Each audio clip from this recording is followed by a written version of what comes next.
Sir आज 70वा महापरिनिर्वाण दिवस आहे आणि तुम्ही काय सांगता? आज दुःखाचा दिवस आहे. कालची जी काळी रात्र होती त्यामुळे दलितांच्या आयुष्यामध्ये ही काळी रात्र नेहमी करता स्मरणात राहील.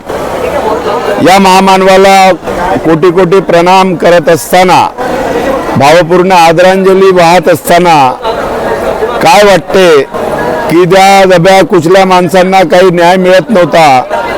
आज सन्मानाने त्या ठिकाणी लोक जीवन जगत आहे, स्वाभिमानाने ताठमानाने चालत आहे. माझ्या आई भगिनी त्या ठिकाणी गाणे म्हणत आहे. बाबासाहेब त्या ठिकाणी आज असते तर अशी परिस्थिती नसती, पण ते ज्यांनी जे अधिकार दिले ते अधिकार त्या ठिकाणी आम्हाला कोणी दिले नसते. म्हणून आम्ही म्हटलं की कधी होतील भीमा, आता भेटी गाठी, भीमा घे पुन्हा जन्म तू या दिनासाठी. खऱ्या अर्थाने पुन्हा जन्म, परत या बाबासाहेब परत या. आणि खऱ्या अर्थाने बाबासाहेब परत आले पाहिजे, तरच या जनतेला त्या ठिकाणी मागासवर्गीय जनतेला न्याय मिळेल. आणि म्हणून आज आम्ही या नागपूरवरून येऊन या ठिकाणी श्रद्धांजलीचा कार्यक्रम त्या ठिकाणी ठेवलेला आहे. आणि बाबाचा अभिवादन सभा पण ठेवली होती. त्या सुप्रियाताई सुळे खासदार मॅडम आणि शशिकांत शिंदे प्रदेशाध्यक्ष ते सुद्धा या ठिकाणी आपले विचार व्यक्त करून गेले. आणि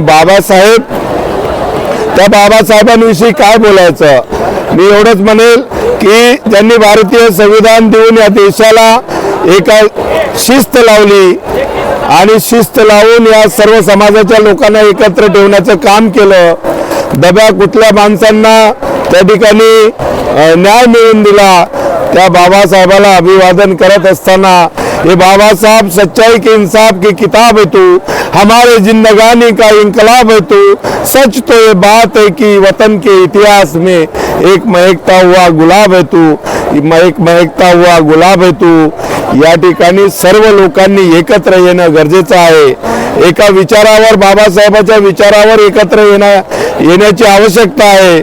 फुले शाहू आंबेडकरांच्या विचारावर जर हा देश चालला तर कुठेही त्या ठिकाणी रक्तपात होणार नाही. आणि आताच आम्ही मुख्यमंत्र्याला निवेदन केलं की प्रत्येक गावात त्या ठिकाणी एक बुद्ध विहार असावा आणि तो शासनाने बांधून द्यावा.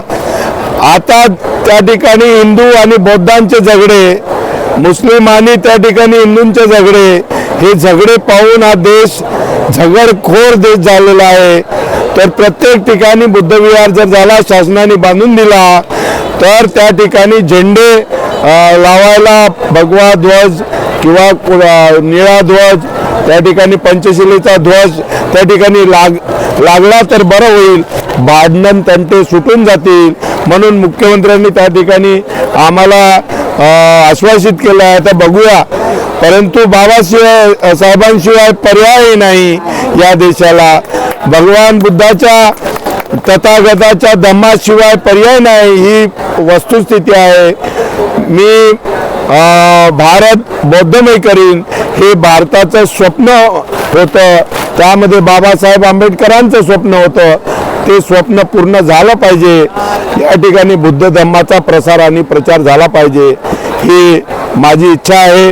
ते लोकांनी बौद्ध धम्मामध्ये म्हणजे यावं, प्रवेश घ्यावा, त्याचं पंचशील त्रिसरण घ्यावं आणि या देशाला शांतता नांदावी असं काम करत राहावं. जातीभेद करू नये.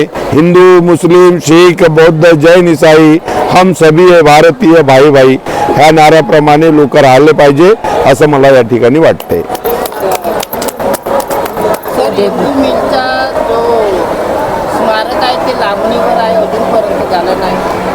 मी सभागृहामध्ये 5-6 वर्ष भांडत राहिलो.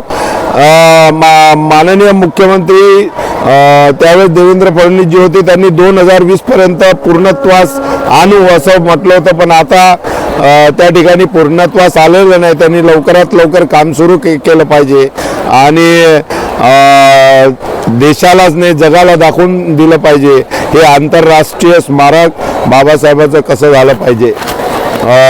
त्याच कामाला गती मिळत नाही. मी तुम्हाला सांगू इच्छितो की नागपूर विमानतळाचं नाव ही पहिली मागणी प्रकाश गजबी यांची होती आणि आज ते विमानतळ झालं. माझं आमदार झाल्याबरोबर त्या ठिकाणी आम्ही मंत्रालयामध्ये बाबासाहेब आंबेडकरांचं तैलचित्र आणि संविधानाची प्रस्ताविका लावली. तर आज त्या ठिकाणी लोक जाऊन नतमस्तक मंत्रालयामध्ये होता. त्याच्या संविधानामुळे मंत्रालय चालते, त्याच्या संविधानामुळे पार्लमेंट चालते, त्याच्या संविधानामुळे त्या ठिकाणी ग्रामपंचायता, नगरपालिका, महानगरपालिका चालतात.